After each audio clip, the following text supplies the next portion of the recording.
All right, hey, what's up, everybody? Mike Lindsley back with you here at Rosie's Corner. It is indeed Fish Friday, and of course, I haven't been here the last couple Fridays. Rosie's last week celebrated Family Week. They're down in Florida doing their thing, and of course, hugging those that are closest to them, so make sure you do that on a daily basis as well. But we are back, and this place smells amazing. It is incredible here. Fish Friday comes with your fries, your coleslaw, or your mac and cheese. You can pair it with anything that you want. And of course, get out here for all the other themed food days as well. You've got Meatloaf Monday, Turkey Slap Tuesday, you've got the Chicken and Biscuit Wednesday, and of course, as we inch towards spring, they will have that menu change as well. Pizza, wings, pasta, hot and cold subs, and more. They've got the salads and the beverages and the cooler as well.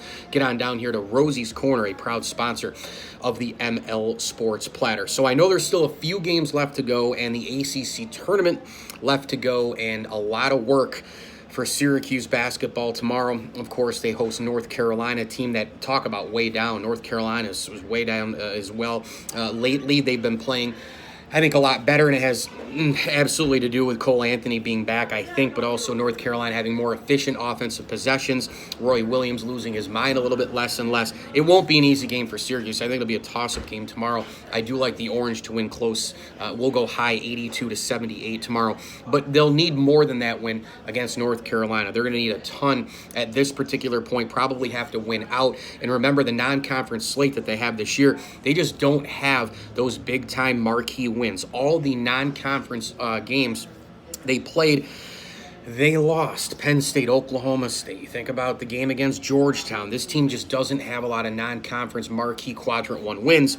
And then when you look in conference, the win at Virginia was very, very nice, but now the win at Tech doesn't look as good because Tech has come back a little bit. Syracuse really could have used that game at Duke, at Florida State. They could have used certainly the win, a win over Duke as well. But in this particular aspect, what I'm looking at is next year. Assume now that Syracuse doesn't make the tournament, that they can't actually get on the right side of the bubble to get in. What happens next year? That's the immediate thought from the fan perspective. It's the immediate thought from a media perspective.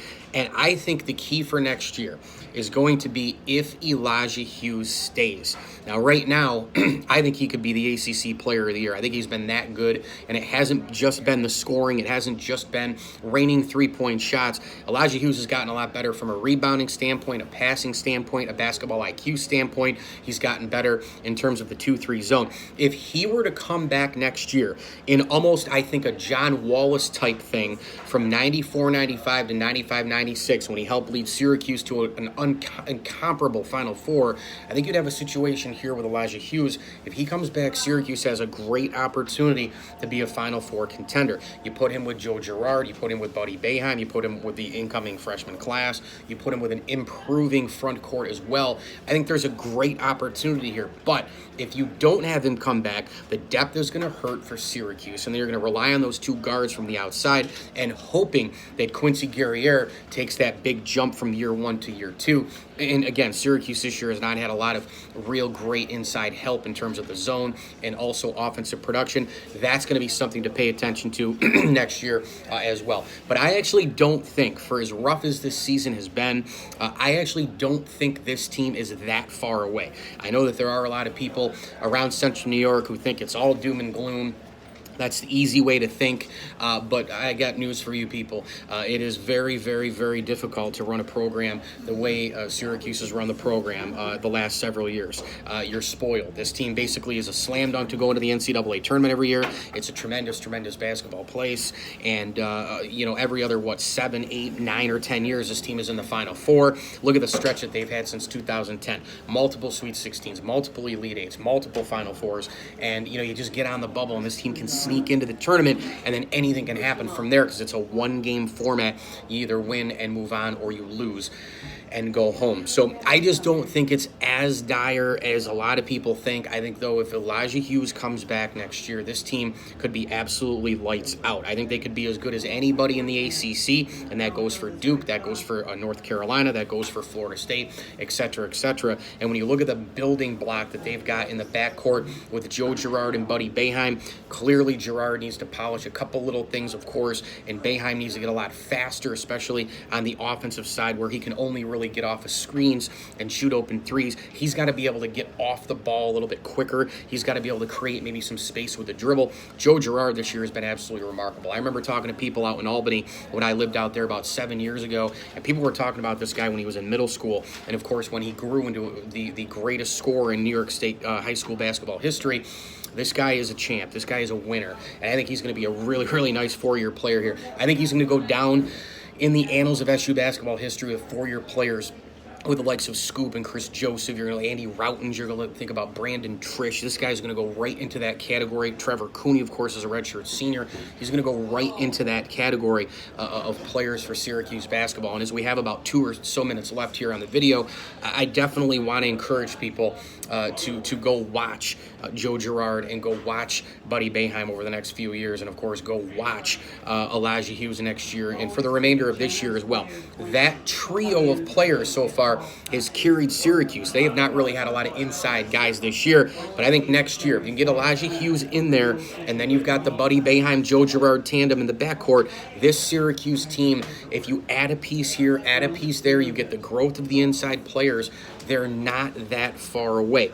Another thing that should encourage you as a Syracuse Hoops fan, simply that the ACC could be a little bit down next year. It might take some teams a ways to go to get up to the level that they used to be at. I mean, is North Carolina, is their recruiting class coming in just going to shoot them right to the top of the ACC? I'm not really sure. Duke should be Duke. Florida State should be close to what they are right now. But think about all these teams this year that aren't as good as they were last year.